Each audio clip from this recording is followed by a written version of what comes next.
Dear family, friends, and colleagues, this is episode 19 in our series, Enhancing Human Relationships Through the Fourth R.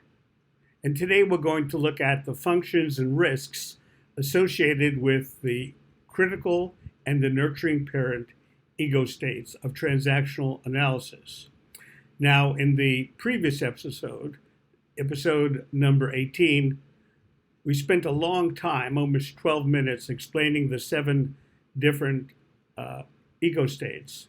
I apologize for it being so long, but we wanted to start off with a basic understanding of the 7 ego states terminology to enable us to understand and appreciate ourselves better, and also to be able to get along better with others.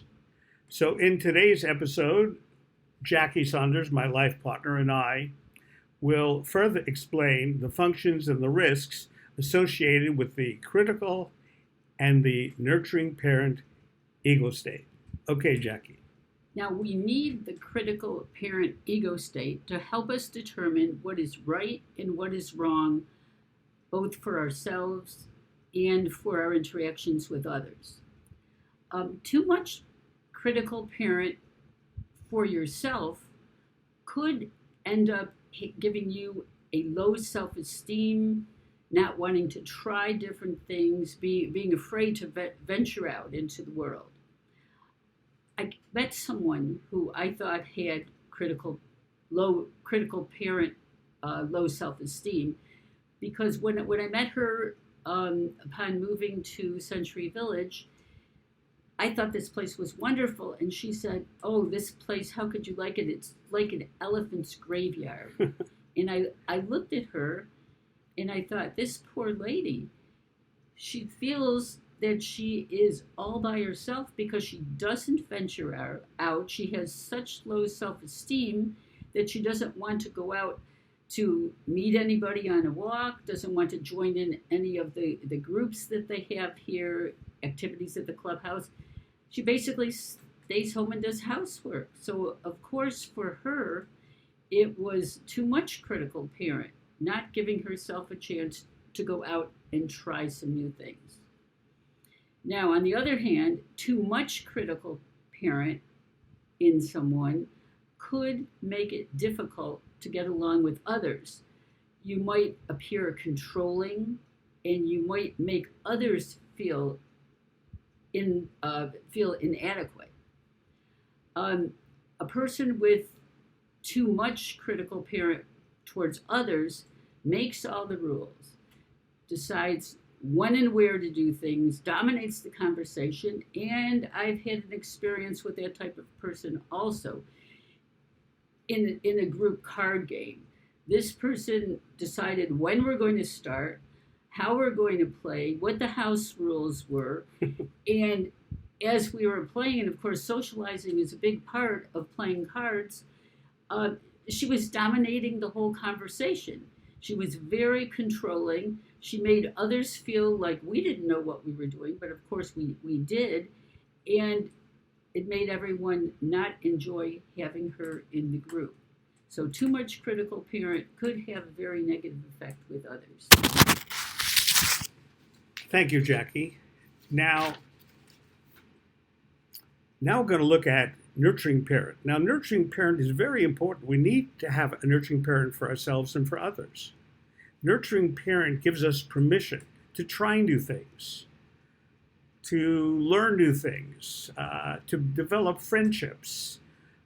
Just gives us permission to go and be innovative. But there are disadvantages and risks for ourselves and others to have too much nurturing parent. So the goal is to have this in balance. Now, if you have too much nurturing parent in yourself, the danger is you give yourself permission to go and do things that are dangerous and risky. And you take chances that can actually be to your disadvantage. We all know people in life who have wasted their money and their talents and their skills, even politicians who who may be our friends, who actually do things that maybe even be against the law. So it's important to have a nurturing parent for yourself, but you can't go overboard. By the same token, with regard to having too much nurturing parent with others, you can give others permission to commit unethical acts, to break rules, to break laws, to do hurtful and dangerous things and destructive things.